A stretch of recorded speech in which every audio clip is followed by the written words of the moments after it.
Thank you. Hello, everybody. My name is Lori Roche. I'm one of the directors of the Friends of the DAO. And we are very happy to have you here on the Hill. We know that you have got a lot of places in Victoria that you could be and in the environment, and even with Blake Shelton on tonight up in, up. I mean, you could be in, could be up there if you could get over the Malahat, but maybe not.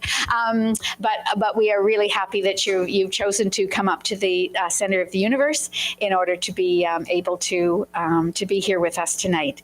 I will respectfully acknowledge that we are on the hill that belongs to the Wasanic people that have lived here on the peninsula and on the Gulf Islands for centuries.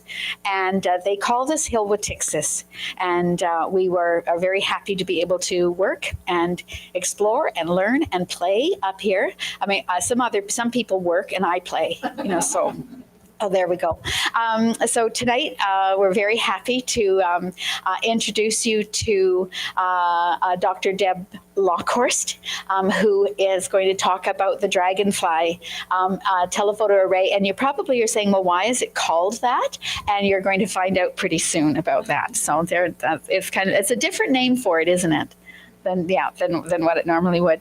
Deb was is a Victoria grad from the University of Victoria in 2015, and then she went on to go to Toronto, and she did her thesis, her PhD thesis in Toronto. And was it 21 or 22 that you actually were? Yeah, well, I defended in 21. Okay. But I got my degree. Okay, there we go. So like around in there somewhere. In the middle of the pandemic, what did you do during the pandemic? She got her PhD. There we are. But one of the things that Deb has been really noted for, which is really important, and for her, is that she won the J.S. Plaskett Award in 2023, just this past year, as being the most outstanding doctoral thesis in astronomy and astrophysics in Canada.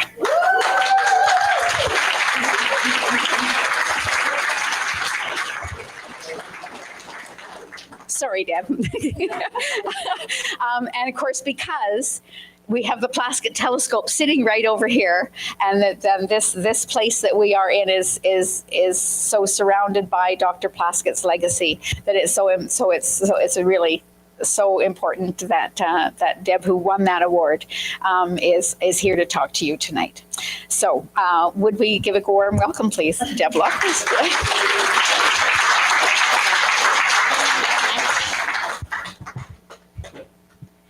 Okay, great. So, hey, everybody. It's great to be here. Thanks for coming today to listen to these talks. Not both talks, to this talk. I'm really happy to see everybody here. As you heard, today I'll be talking about the Dragonfly Telescope, or the Dragonfly Telephoto Array, which is a project I've been working on for the last few years, starting in my PhD and continuing. I am now a postdoc at Hertzberg, so just down the hill. Some of you may have parked across from the institute where I work. And before I start, I did want to give just a quick shout out to the rest of the Dragonfly team who I've been working with, which includes folks at the University of Toronto, Bob Abraham and Siri Chen, and at Yale University, Peter Van Dockum and Ahmad Pasha. Okay, so I'm going to jump right in and show you a photo of the telescope. So this is the Dragonfly Telephoto Array, and as you probably can see, it is not what you might envision as your typical telescope. When you think of a telescope, you might think more of something like you'll see next door in the dome tour, a monolithic telescope. But the Dragonfly Telephoto Array is quite different. It's an array of smaller telescopes that together build up this big aperture telescope. And there's an important reason for why we do this. So I want to explain that to you so you know what we're about and why we actually built this telescope in the first place and didn't just follow the regular way of building telescopes. And in order to do that, I'm going to start with this photo, which is a picture of the Hubble Ultra Deep Field. I wonder if we could get The light, perfect. The light's down. Yes. Great. Yeah, so this is called the Hubble Ultra Deep Field, and it's an image taken by the Hubble Space Telescope, which I'm sure many of you have heard of. It was taken a couple decades ago now, and I'm going to also show this nice movie, which Isa made, which shows how this image came to be. Basically, the Hubble's astronomy team picked a blank spot of the sky where no one had observed any stars or galaxies previously. And this is us zooming into that patch, that blank spot. And then they observed that for about 11 days. And this is the image that the Hubble Space Telescope gave them. So every single object in this image is a galaxy, except for, I think there's like 2 stars in there. But there's thousands of galaxies in this image. And it was quite a landmark image when it came out at the time. And this has been the goal of modern day astronomy, is to image things that are fainter and farther away and smaller, and just keep going, keep iterating, seeing things that are even fainter, even farther away, even smaller.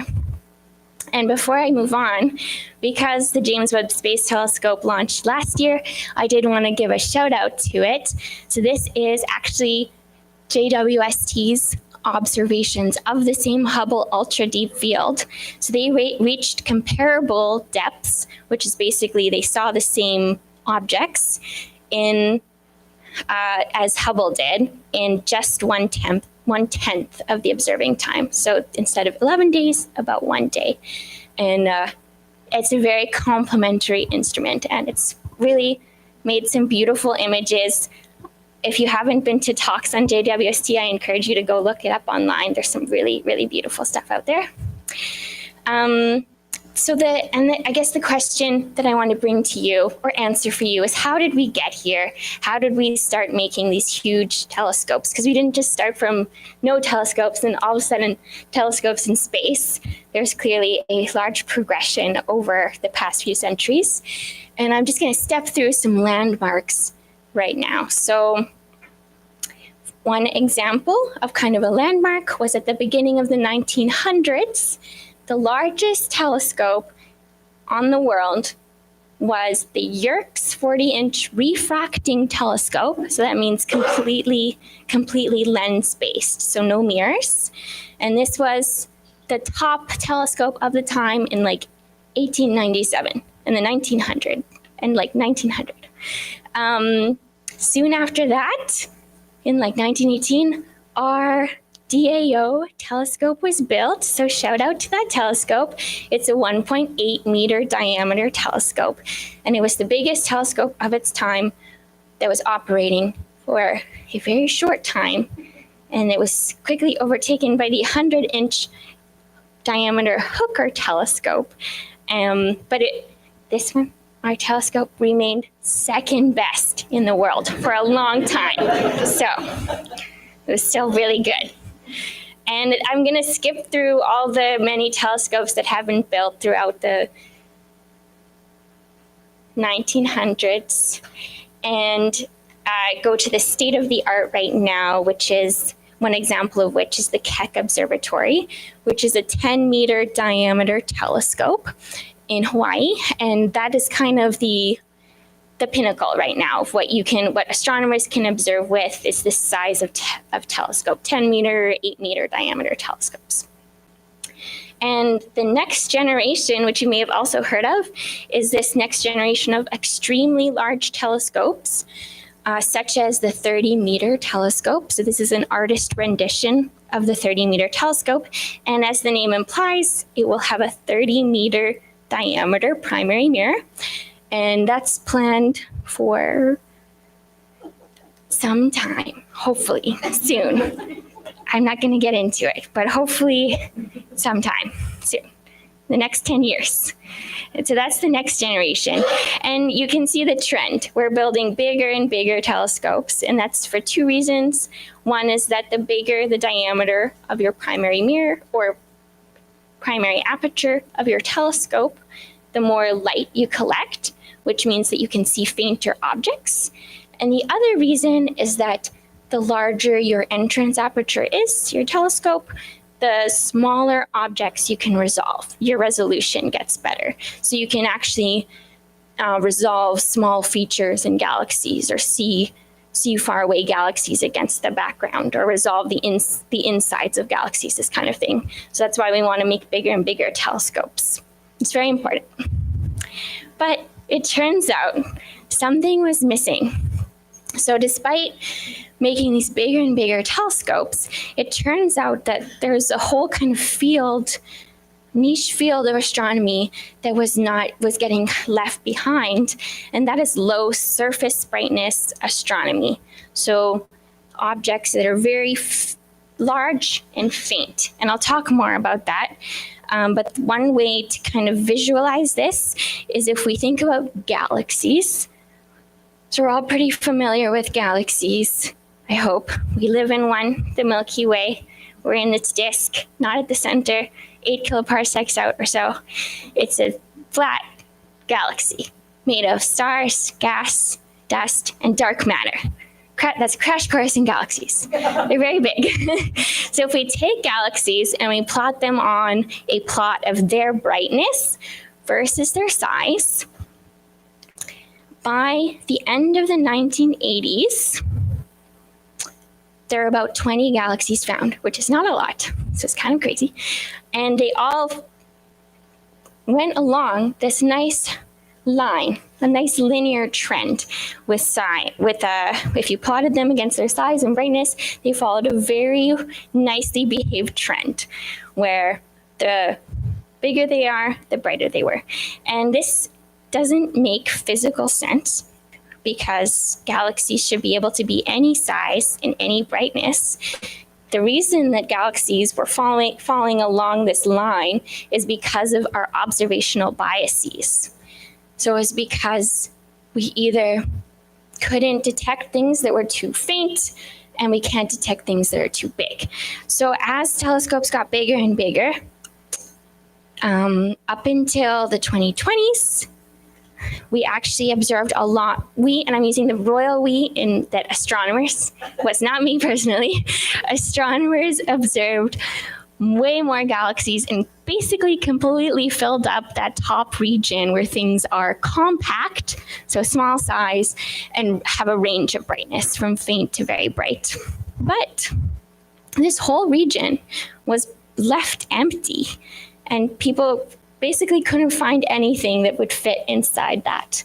And the reason why is because this region is very hard to observe against the background noise in your image. An example of how I can give an example of how this works with this kind of graphic in the corner here. So if you pretend this is a very idealized galaxy, it's just round and bright. And when it's compact like this, it's easy to detect against the background noise. But if you take that same brightness circle and make it larger and larger and larger, eventually you just cannot detect it against a noisy background. So that's the issue that these telescopes are running against. In all of their images, the objects that would fall in this red portion of the graph were just too large and too faint for them to detect against the background. And the culprit for this is light scattering. So you get a lot of scattering inside your optics of your telescope. And you can't solve this problem by building a bigger telescope or by exposing for a longer time. Like, it's just a fundamental property of your telescope. What this looks like in your image is shown here. So this is actually a reverse scale image. So white is the background, and black is bright. So this is an image of a star, Vega, and it's taken by a telescope that actually specializes in low surface brightness imaging. But you can see that it's a star, so it should just be a point source, but you see these huge halos around it. I'm going to use my cursor. Huge halos around it, which are caused by scattering, and as well as these diffraction spikes. You can also see Yes, you can see some more ghosting features like these circular things.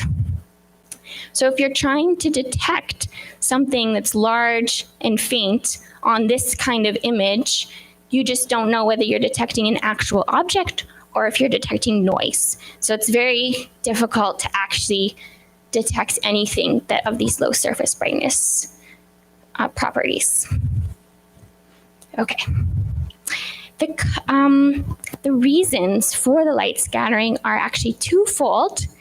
One is mirrors. So you may have remembered, or you may have noticed when I was going through the progression of telescopes, that the first one was a refracting telescope. So that was a lens-based telescope. And then all of the next one were mirror-based telescopes. And that's because we cannot physically, technologically make a lens larger than about 1 meter. It's just the glass basically deforms once you make something larger than about that size. So if you want to make a telescope larger than 1 meter, you have to turn to mirrors. But the problem with mirrors as compared to lenses is that mirrors have micro roughness on them. So they're just kind of bumpy in nanoscales, which causes a lot of light scattering. So that's one reason why you get these ghosting features. And the other one is that mirror-based telescopes always have obstructions. And that's because you have this huge primary mirror that's collecting your light, but then it's getting focused somewhere, and then you need to catch that light with something. You can put an instrument up there, like a detector, or another mirror where you send it off to the instrument that's elsewhere. But something needs to go up there, or else you'll send the light back out to space, and that's not very useful.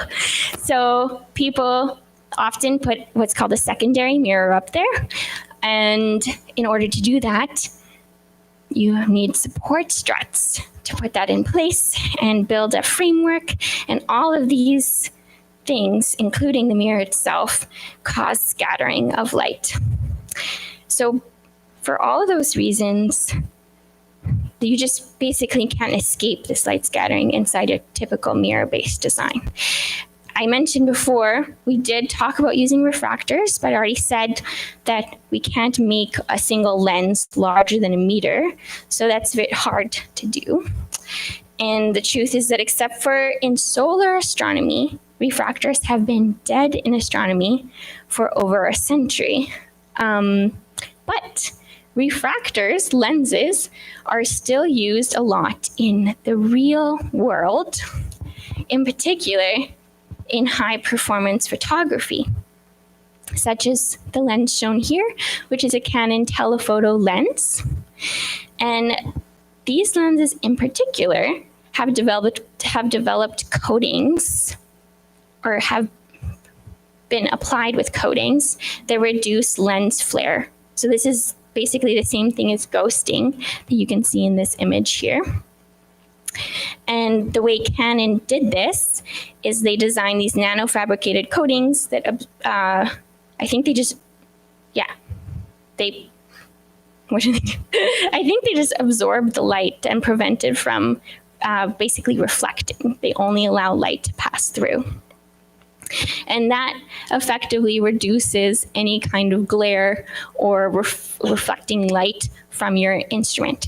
So the idea that Bob Abraham and Peter Van Dockum had back in 2014 was to make a telescope out of these Canon telephoto lenses and see if they could go and explore this low surface brightness regime with this telescope specially designed for low surface brightness imaging, and to remove any light scattering inside your optics. So this brings us back to the Dragonfly Telephoto Array, as I showed from before. So over about 2 years, we constructed this telescope, and it's made of 48 Canon telephoto lenses split between 2 mounts, and it's in New Mexico. Every single one of these lenses points at the very same spot in the sky. So they all image the same patch of the sky, and they all have their own camera, so they all take their own image. And then after our exposures are all done for the night, like we take many hundreds during the night, we stack, digitally combine, we basically just add together all the images from the night. And that basically beats down the noise and allows us to reach a higher sensitivity in our data. And because of that, this complete array of 48 Canon telephoto lenses is equivalent to a 1 meter diameter refracting telescope. And I can show you a comparison between a typical telescope image. So this is an image from the SDSS, which is a 2.5 meter diameter telescope just down the road from Dragonfly. Actually, it's like 30 minutes away. And the same field image with Dragonfly looks like this. So I'll go back and forth. So you can see that Dragonfly really does a much better job of reproducing these low surface brightness structures throughout the field. And the data is a lot cleaner because of Dragonfly's larger field of view. So using this capability, one of the large things that Dragonfly's done in the past few years is basically discover a whole new type of galaxy. So here I'm showing a bunch of your typical galaxies that you may have seen before, a lot of spiral galaxies, a couple elliptical galaxies up there. Oh, I can use my cursor. Spiral galaxies, elliptical, dwarf galaxies. And Dragonfly discovered or rediscovered, because a couple had been seen before, this whole new type of galaxies that looks like this. So faint and so spread out that that they'd never been detected before in images from other telescopes.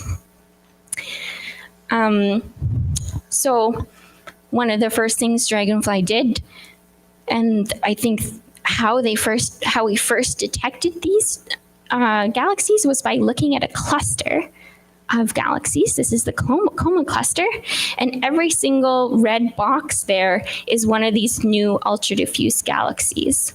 And this column just shows some examples of the ultra-diffuse galaxies they found. This column is the Dragonfly data. So you can see that they're pretty bright. There's definitely something there. And in comparison, this is the data from a different telescope that had imaged the same region. And our team just went back and looked at archival data to compare to what had been done before. And you can see that they still do see something in this data, but that it's a lot fainter, especially for the fainter galaxies, whereas they're much more booming in the Dragonfly data, as we say. Booming is a technical term.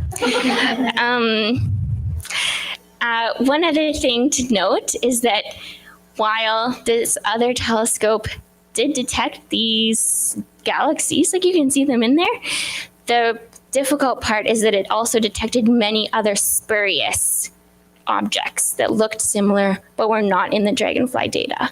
So the problem is that if you just use another telescope, you don't actually know what's real and what's not real. So it's a lot harder to make any kind of conclusion from just that data.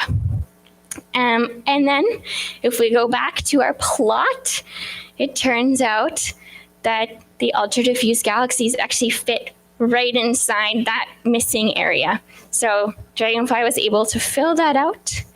And since then, there's been hundreds of these ultra-diffuse galaxies found, and it's a whole new topic of study. So it's pretty cool. I just wanted to mention a couple other things Dragonfly is good at, and I won't take up too much time. One is galaxy outskirts. So this is an image of the M101 galaxy taken by a different telescope. And if you look at the same galaxy with Dragonfly, this is what you see. So just a huge scale for Dragonfly. Also, Dragonfly is really good at looking at dust and the interstellar medium inside our own galaxy, which is cool for people who study our galaxy, but not so cool for us because we want to see other galaxies. So it's actually a bit annoying. But I think this is a beautiful picture. And I do want to wrap up by talking about what I'm working on right now, which is an expansion to Dragonfly called the Dragonfly Spectral Line Mapper. And the goal of this telescope is to actually look at structures that are even larger and even fainter than galaxies out there. And I'm going to introduce that by looking at a simulation. So this is a simulation, a cosmological hydrodynamical simulation, and it was run by the Eagle team. And every orange dot in this image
and pumping out tons of photons just all the time.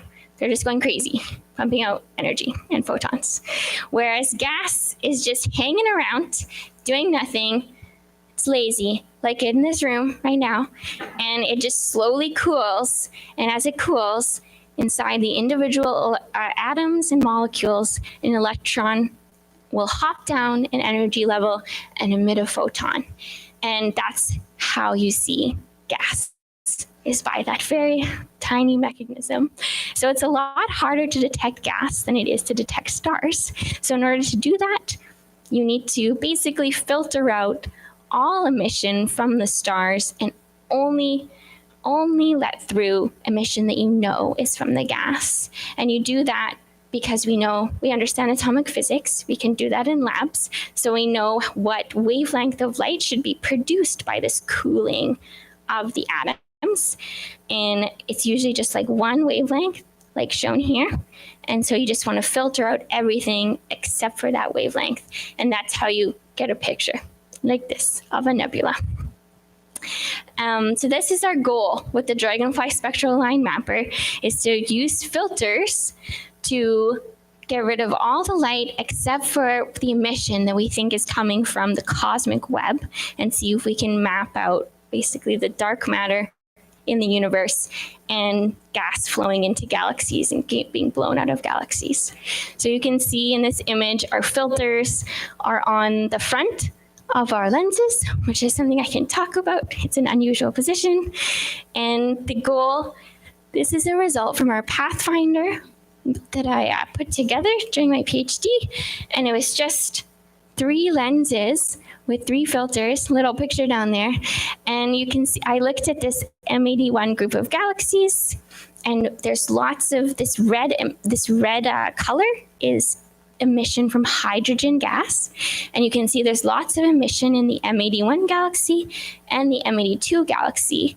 But there's also this huge source of emission outside of the galaxy, which was completely new. So this is, we called it the H alpha shell, and it hadn't been seen before. So this is our goal, is to go and map galaxies and look for emission from gas outside of the galaxies to find out where that gas is, if it's coming in or out of galaxies, and everything. So I'm almost done. Sorry, I'm running over time. Currently, the Dragonfly spectral line mapper is under construction. So we're adding 4 more mounts to Dragonfly, these 4 mounts, which will be 120 Canon telephoto lenses total. Each will have a filter on it. And we've currently built 2 of these mounts. I'll just flash through these photos of us building it. This is from April of this year. Just 5 of us were there, 3 grad students and 2 postdocs. And we're going down again at the end of August to build our second 2 mounts. This is a picture taken by a mod, which is very pretty. So everything's working, everything's on for those first 2 mounts. And the plan, as I just mentioned, is to add 2 more. This is just a map of our site. So we're slowly taking over this observatory, just adding more and more telescopes. So we have 6 now. And I will end on that note. Thank you very much for your attention.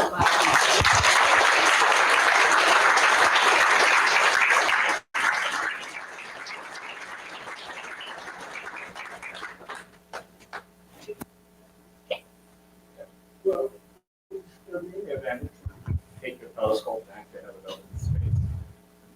Yes, yes. That would be a huge advantage. Actually, the biggest source of noise in our data is the sky, because the sky, even at night, is quite bright. You've heard about light pollution. And so even in a dark sky spot like ours, we still have a lot of sky photons, and that's what we're fighting right now. So if we could send it to space, that'd be great. But no, we're thinking about putting a Dragonfly in space, but we haven't done it yet. Something to do. I agree. Yes. Yeah, is it really hard to align them? Because there's so many lenses. Do you have to plate solve with each individual lens? Yes, we do. And it's not hard. We don't.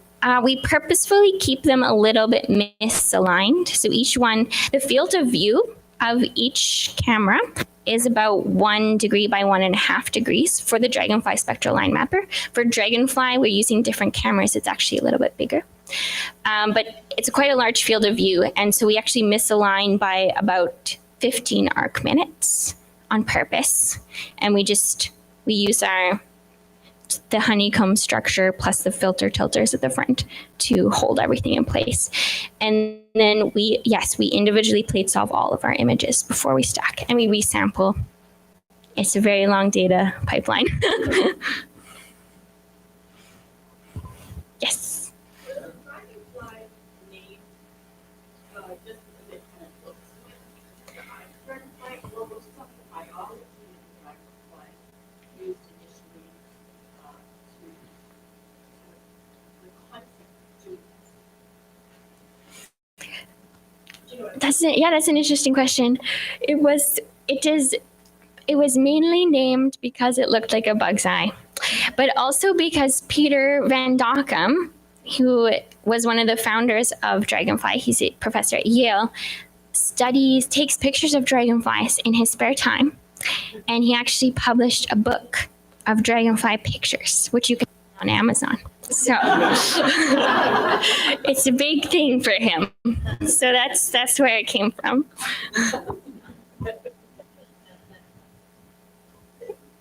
What limits the amount of telescopes you have in one Dragonfly? Money, just money. Yeah.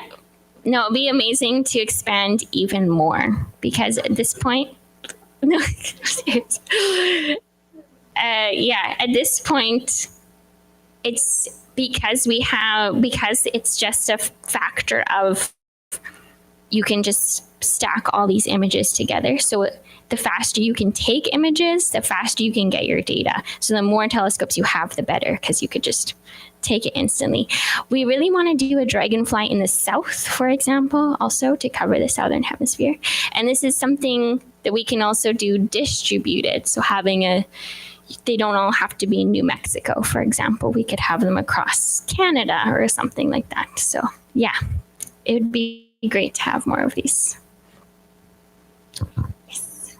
Deborah, you've spoken about the filters in previous lectures. Yes. Tell me a little bit more. I forgot. Can you tell me a little bit about the whole feature application of interference filters? Yes. Yes. I have some slides. So I didn't talk about this time in this talk, but one of the key features of the Dragonfly spectral line mapper and of using the Dragonfly Telephoto Array is that we can put these filters in front of each of our lenses. So our goal, in order to observe the super faint emission from the cosmic web, we need very, very thin optical filters that only let through a very, very small amount of light. And this is,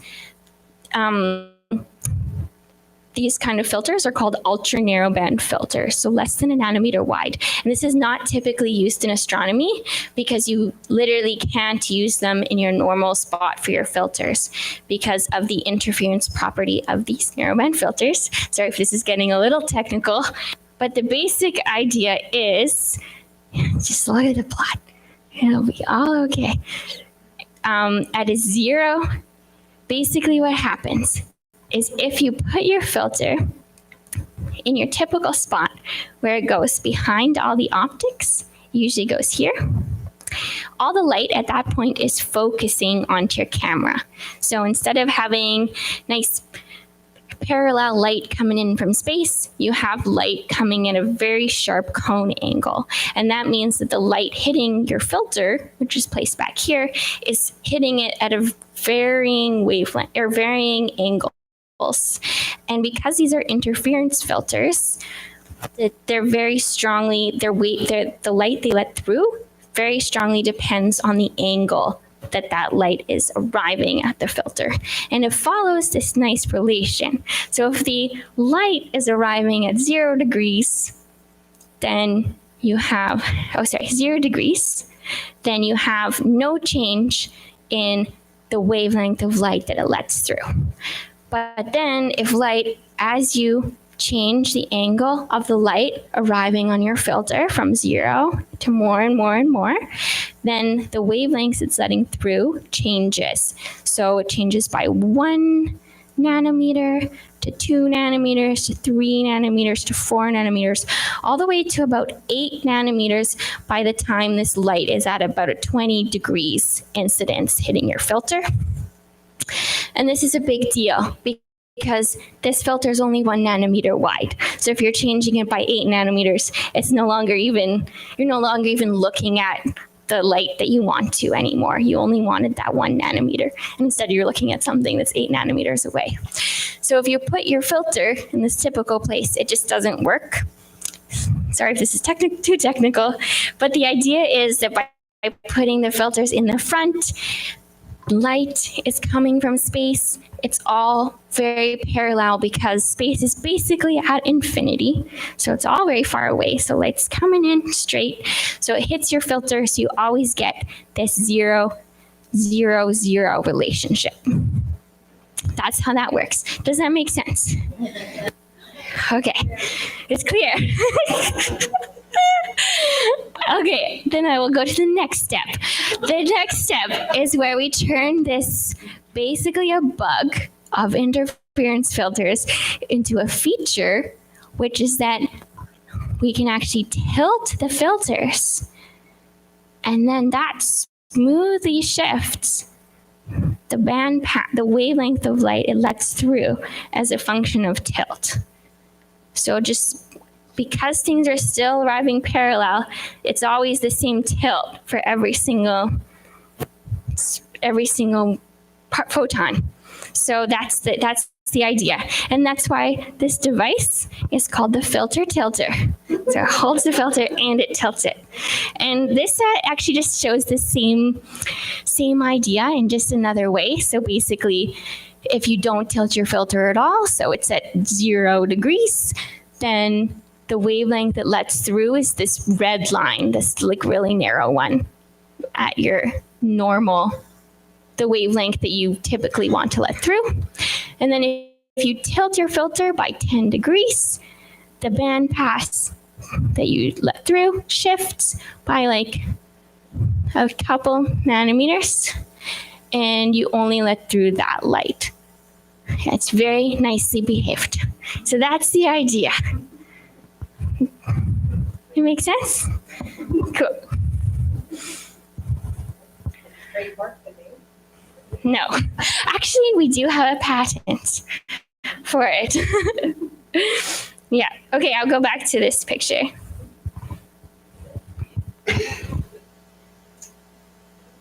Okay.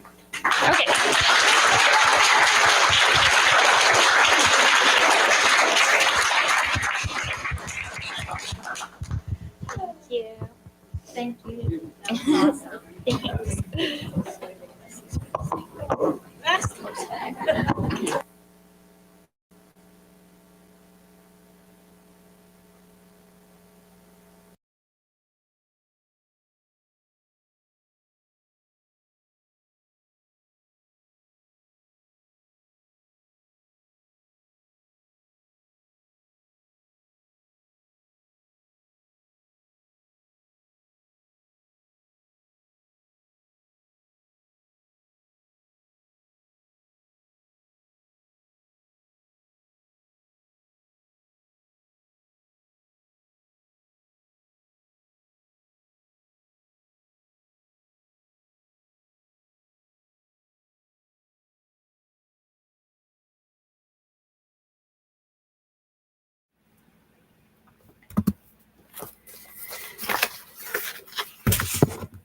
Hi, everyone. Welcome to What's Up in the Sky for August the 5th. I am Amy. I'm going to be filling in for Dawn for a couple of weeks. I'm not sure if you know this, but we are currently open during the day, during the week. We're open from Tuesday to Friday from 10 a.m. until 3 p.m. For this time, there are admission pricing in effect. The pricing is over 65 years old is $12 for admission. Between 18 and 64 years old is $15 for admission. Students who are between the ages of 18 to 25 and have a valid student ID are $8. Youth age 7 to 17 are also $8. And children age 6 and under, there's no charge. Members, that is people who are members of the Friends of the Dominion Astrophysical Observatory, there is no cost for entry. And of course, the WASANA community, there's no additional, there's no cost for members of that community to enter because, of course, the center and the telescope sit on the WASANA traditional lands. When you come up during the day, during the week, there will be tours of the telescope. There will also be planetarium shows. There is the gallery that's available, and there's many artifacts and other things to see and do on the site. So hoping that you get a chance to come up and visit us. You can also, when you're on site, visit our gift shop, or you can also visit the gift shop online through our website, which is at centeroftheuniverse.org. If you would like to support us, you can leave a donation through our website. You can also become a member. Members receive advance notification of events. They receive newsletters and no-cost admissions during the day, and so much more. These things are all available to do, again, through the website at centeroftheuniverse.org. We're also looking at how to keep the center and the programming that we do accessible to people. And your support and donations go a long way to helping us achieve that. If you enjoy programming like what you've experienced tonight with the speakers, any kind of support that you're able to provide goes a long way to keeping these things happening. So for tonight, up in the sky, sunset is right now, it is at 8:45 tonight. Sunrise will be at 5:55 a.m. tomorrow. The phase of the moon is currently a waning gibbous, And I think full moon rise should be by about 10:52 tonight. So I'm just going to take you over to Stellarium here.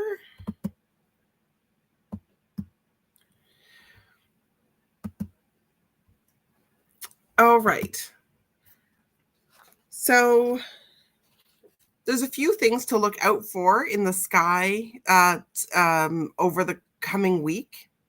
One of the things is that in the early morning of August the 8th, the moon and Jupiter will appear just 2 degrees apart. And this is something that should actually be visible with or without a telescope. So very worthwhile if you are if you're awake to take a look at that. It'll be pretty cool. And of course, the Perseid meteor shower is on right now. The peak of that meteor shower will be around August the 13th. So I'm going to take away the atmosphere here so that we can get to the Milky Way. And the Perseid meteor shower comes from the constellation Perseus, which is hiding right now. Oh, just wait, sorry. So Perseus is right here. And so the meteor shower will appear to come from this northern area. It's the Perseids are always just an amazing meteor shower, very worth finding some dark sky somewhere and being able to sit inside and experience the meteor shower. It is a very amazing, it's an amazing one. So just keeping with the theme that Dawn had started last week about asterisms, I want to show you one of my favorites, which is Pleiades.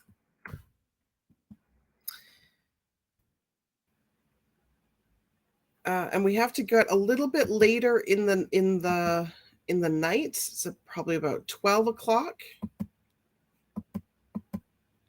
to see Pleiades. Here it is, just in the northeast. And Pleiades has a few different names that it kind of goes by. Pleiades is known as the Seven Sisters. It's also known as Messier 45. It is an asterism, and it's an open star cluster containing middle-aged hot B type stars. It is actually within the constellation